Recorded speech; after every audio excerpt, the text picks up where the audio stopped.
It's finally happened. Manchester City have signed a striker. Is he going to be the next Sergio Aguero, or is he going to be the next Roque Santa Cruz? I just used two South American strikers there. Is he the man to fire us to glory in the future? More glory, I would guess. We're going to discuss this today and what this transfer potentially means as we sign the 22-year-old Argentinian wonderkid from River Plate. And it's a very exciting signing. Loads to discuss. We're going to discuss his potential, the fee, his stats, how he's going to play, when he'll play for Manchester City, all that and potentially loads more. So make sure you stay tuned and hit that subscribe button. And also, while you're here, I saw the badge there. Download OneFootball right now in the link in the description below. Of course, I got the notification as this was confirmed, sent straight through to my phone. And of course, I've been following this transfer over on OneFootball. You can download it by clicking the link in the description below or scanning that QR code next to my face. It helps support the channel. And of course, it's a wonderful app where you get all the stats and information from across the world of football. And today on transfer deadline day, if you want to see all the crazy goings on and who's signing who,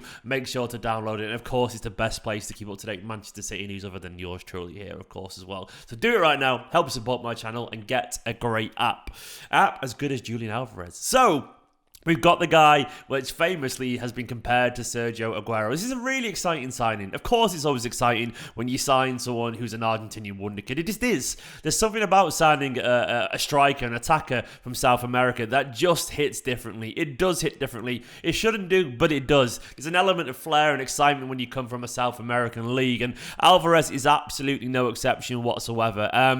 He's obviously a really, really sought-after young player, one of the brightest prospects in world football. And now he's a Manchester City player. Not, of course, yet.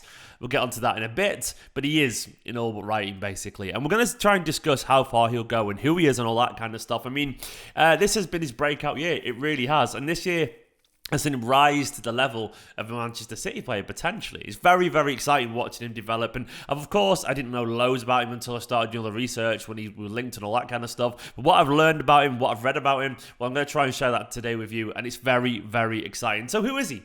Well, he is a forward. He's 22 today as I'm recording this video, which today he signed on January the 31st on transfer deadline day. 22 years old. So he's got experience already, relatively speaking. He's also a good height, good physicality for a forward as well. Looks about 5'9" to me. He's not 5'7", I don't think, as he's listed. Looks a little bit taller than that, a little bit taller than Aguero. And of course, a good bunch of pace as well. And his background, well, he seems a really educated young man, actually. He seems quite a bright, very handsome fella as well. He's going to be good in Cheekbones FC, but he seems to have had a really good upbringing from what I've read. He doesn't come from one of the more poverty-stricken areas in Argentina, so he's seen as somewhat relatively middle class in terms of his upbringing, his education, which of course is not necessarily a good or bad thing. You know, people are great people from all parts of the world, financially or not financially, of course, but it's interesting to see that he's brought up not necessarily, you know, in an area where he struggled, so he's relatively used to a more middle class lifestyle, I guess. So that's interesting to note, whatever that could potentially mean. But he's always been a really high sought after prospect. It would be remiss of me not to mention the fact that at some point he nearly signed for Real Madrid. He went on a trial there in his pre-teen days when he was just very young. He impressed, scoring loads of goals for them in a couple of games, and they wanted to sign him, but of course there are restrictions on signings due to age and so on. And I think his family might have had to move over there, which was never going to happen. So he did never actually end up joining Real Madrid. He had trials at Boca Juniors as well, their fierce rivals River Plate, before eventually signing from Atletico Calcium in 2016 to River Plate. And it was kind of basically under Marcelo Gallardo, a highly rated manager, of course. Gallardo, a very experienced former player, a coach seen as potentially one of the best. Guardiola loves Gallardo, apparently, due to his style and his motivation and all that kind of stuff. And Gallardo actually promoted Alvarez during the 2018-19 season. He scored his first goal in 2019, back in March as well. And then only like a few months later in December, he was scoring his first ever final goal in the 2019 Copa Argentinian final as River won 3-0, securing that trophy. So he got success. He did actually, of course, win the Copa Libertadores in 2018 as well, but he was only really like a late second leg substitute against Boca. Very young still, so even though he won the trophy, he wasn't exactly breaking into the team yet. And that Copa Libertadores he definitely felt like his, but in the way that the Carabaos felt like Phil Foden's when he was 17, if that makes sense. So it did take him a while actually to have his breakout season, really. It was 2020 when he broke out. It was in 2020 when he netted 5 goals in 6 Copa Libertadores group stage games, which really announced himself to the world. If you're a young Argentine striker, and Copa Libertadores is essentially the South American Champions League, you've been scoring a whole bunch of goals in that is going to turn heads. And of course it did turn heads. And eventually he made his Argentina full debut after playing plenty of youth games for them on the 3rd of June against Chile, substituting Angel Di Maria in the 62nd minute. 6 caps so far as well, so he's got a bit of experience already. He's not totally wet behind the ears. Maybe not quite as developed as some that we signed, but in general, he's not a totally raw kid. He's not a City Football Group signing, in my personal opinion. And the fee, in my personal opinion, also suggests that he's probably not really just one of these players that we're going to loan out to the high heavens. It does feel a little bit different to the ones that we sign and loan to Girona and Lommel and Troyes and all that kind of stuff. And when you've paid around 18 to 20 million, there might be some kind of add-ons that I'm not really privy to right now. But 17.9 is what I saw online. Well, that's a decent amount of money. And it's also a very good amount of money. When you think of the fact that we signed Ferran Torres for 20, sold him for 50. Now with the same money that we signed Ferran Torres, roughly around 20-ish, we've got Alvarez. He's a guy that many see as a better potential player as Ferran Torres. It's a really, really good fee if he fulfills even half his potential, because if he does, we probably get that 50, 60 million if we wanted to sell him one day, if not more if he does stay and do really well. This is one of those signings where it's too expensive to be just another loan guy, but not expensive enough to be guaranteed a first team place immediately, if that makes sense. So he's one of those, like, he could be essentially kind of a Ferran Torres where we bring him in and he's like, you're around the squad and you've got to learn your way, because he has got a lot of learning to do. We've got to consider that. Let's get on to his stats. I put a little graphic on screen which I've taken from FBref, and the most important bit for me is the bit highlighted at the bottom. His stats for this season in the Primera Division. The Argentinian setup is so confusing. The league system is an absolute mess from what I've looked at it. So the competitions are so confusing and phases and all this kind of stuff. But let's look at his most recent stats as he's got older. In the 2021 there for the Primera Division, 18 goals in 21 matches played, just 17 starts, 18 goals, and also 6 assists. That's 24 goals and assists in 21 games there, which is really, really impressive. He's averaging per 90 minutes 1.02 goals, which is really, really impressive. And if you look at his Copa Libertadores stats as well, he's 2 in 10, which is not that great. So 3 there. Of course, we're seeing him develop this though. He's very much in a hot streak of form right now. And overall, his stats aren't incredible overall in terms of like his previous years, but he's only just broken in as a regular. And when he's become a regular, he's scored a whole bunch of goals, you can see there. And I do love that assist stat, by the way. 6 assists in 21 games. It's not insane, but it's encouraging, man. Roughly 1 every 3, just under 1 every 3. That's a really healthy start. In fact that he's got more goals and assists than he has games in this campaign, that shows, of course, his general play is very varied and very whole and very fulsome. In terms of his position, well, as we talked previously, he's a very versatile player. He seems to spend an awful lot of his career so far on the right for River. I think he'll eventually go central, but he spent a lot on the right in that sort of half space where, where they drop and receive the ball just before the defenders, but sometimes can also spin down the channel behind the left back, in the way that Sterling does it a lot, and our wingers do. That also is really encouraging. If he's got that versatility to play out wide, it's definitely going to help his career. I've watched plenty of clips of him cutting in from the left as well and scoring goals, and right-wise, running down the right. I do think eventually he's going to gravitate towards a central role, and he's seen plenty of that, and he has been doing that a bit for River as well. He seems to move around the pitch an awful lot, kind of looking at space to receive the ball from deeper. He seems to want the ball, which is a good sign always, and he'll drift deep and get the ball from the defence, or he kind of come inside from a wider position. He clearly wants to be central, but that versatility anyway in his game will help him. As a position, basically, he's like a complete forward. He can play pretty much anywhere. In terms of his style of play, well, overall, if you're going to ask yourself, what does he really do? It's kind of everything. The honest answer, it seems to be everything. He's really, really intelligent forward. He loves that gap between the midfield and the defence. Essentially comes alive in those. Not in a number 10 sense. I wouldn't say he's like a David Silva or anything like that. He's more of a number 10 in an effective, driving, bustling, aggressive kind of way. He's a high risk kind of forward.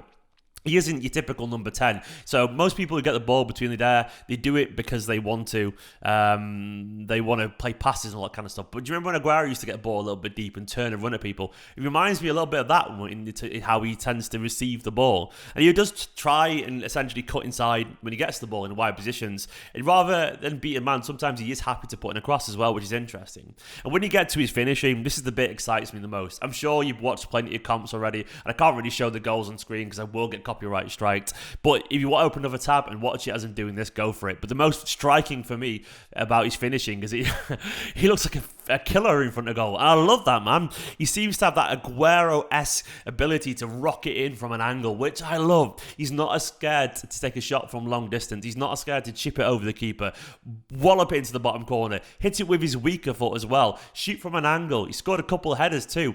He seems really and generally quite confident and aggressive and brazen in front of goal. And in general as well, he seems relatively sweet-footed. I've sort of scored some lovely goals with his weaker foot, his left foot, like Aguero has as well, of course. I'm not saying he's Aguero, but the finishing signs are very complicated as well. I really love the variety of his finishing. And he's dribbling as well. I wouldn't say it's the smoothest dribbling technique. He does seem to remind me more, less Aguero with his dribbling. Though Aguero had a bit about this in too. A bit of Tevez and a bit of Aguero where they bustle past players. They use their body and their bursts of acceleration. I think he's more Tevez in terms of pace than Aguero. Aguero, when he was younger, looked a little bit faster than Alvarez did.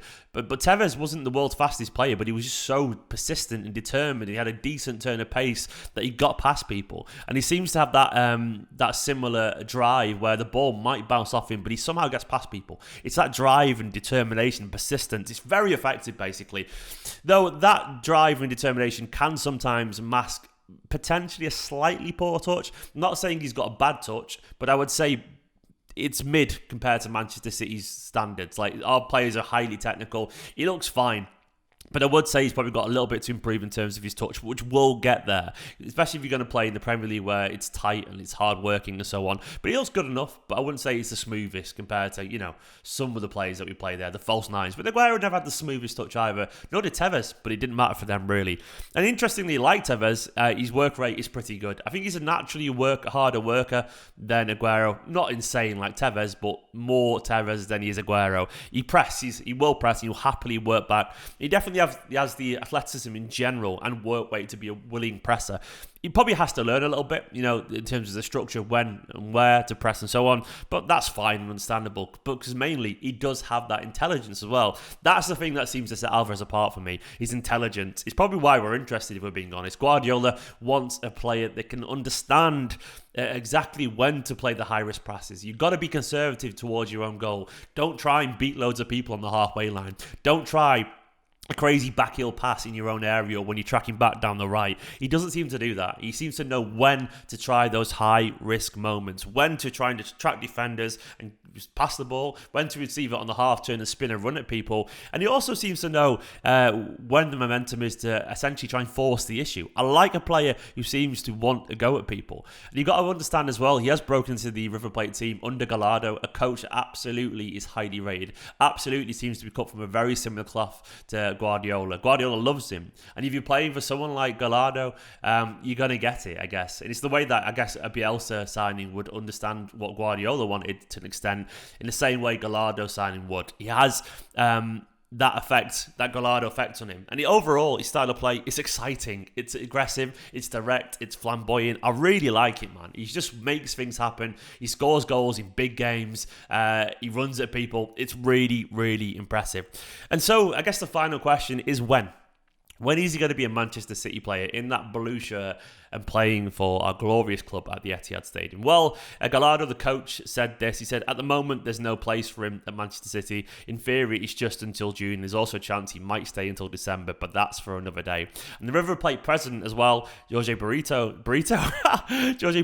I'm so sorry, I'm thinking about food. Burrito, sorry, mate. He said, we've got a full agreement with Manchester City to sell Julian. The deal is done. He's going to stay on loan here at River Plate until July the 7th. So, slightly contrasting things there. Gallardo said it could be until December. Apparently, it's not really decided yet. It's circumstantial. It doesn't impact, apparently, Manchester City's bid to sign another striker, someone like Haaland potentially. But it could be like if we lose another player forward, or it could be that we don't sign another striker, that he could come back. It could be that we think he's ready, you know. We could get him pre-season, decide to like him or whatever and go, yep, bring him back. Either way, he will get a work permit, that'll be fine. But the situation for him is that he wants to make the World Cup in 2022, which is of course in December. He wants to get in the Argentinian squad, and he would be worried, I guess, about coming to the Premier League and sitting on the bench as he learns the ropes under Guardiola, and then essentially not making the cut for that squad. It's hard to get in the Argentinian squad as a forward always, of course. Personally, on a selfish perspective, I understand all that. I understand what's good for his development. I understand that he's going to learn under Gallardo. But personally, if we're talking from an entirely Manchester City perspective, parking his personal ambitions for Argentina and all that kind of stuff, and the fact that he could be playing the Copa Libertadores late stages in December for them, that might mean a lot to him. If he's going to be a Manchester City player, his best chance of being a Manchester City player and succeed under Guardiola is, as soon as possible, get training under Guardiola. It really is as simple as that. I mean, I'm sure he'd be fine if he stays a little bit longer, but as soon as he can start playing under Guardiola, in my personal opinion, as soon as he can start training with these world-class players, as soon as he can get on the pitch in the Premier League, as soon as he can do all this, the closer he is to becoming a Premier League player, a Premier League star and a Guardiola player. He needs to have that one-to-one contact with Guardiola. That is just my take. I understand the June thing. I get it for now. Guardiola might not even want him now in terms of, like, I trust the squad balance. I do not need to upset it. I trust it to do the job, and I get that. It'd be nice if he came now, but I also understand why they'd be like, he hasn't had a pre-season, he'll barely play, and I won't then trust him to play in big games towards the end of the season because he hasn't adapted. So I understand that, and the idea for a pre-season always makes sense. Guardiola is so meticulous that I get the idea of keeping him waiting for a little bit, but I don't want him waiting for another year personally. He'll be 23, Guardiola might be losing. He'll be 23 this time next year. And Guardiola might be leaving the summer after, we don't know that. I want that contact time with Guardiola. I want him to come at least in the summer because that, in my opinion, absolutely improves his chances of making it at this level, because that Guardiola one-on-one time, it is everything at this level. Either way, this is a really exciting signing. I hope you're looking forward to it. I am. Let me know down in the comments what you make of this. Alvarez, Argentine wonderkid, is a Manchester City player now. Very exciting. I cannot wait to see him in a blue shirt, and of course we'll all be keeping up to date with him and how he gets on. Finally, this video is out to the world. He's signed for us. Spider-Man, apparently. He's called something like that. I don't know. He does the celebration as well, the Aguero one, which I love that. Hopefully, he's going to be a superstar. Thanks for watching this video, guys. Let me know down in the comments what you make of this. Hit that subscribe button. I'm so close to 60k. And the videos, the office is up and running now. So I'm going to be doing regular videos this week, and the live videos will be returning as well. Like, comment, subscribe. Love you all loads. Big love to the Patreon, Scott Denemy. Catch you all in a bit. Down on OneFootball.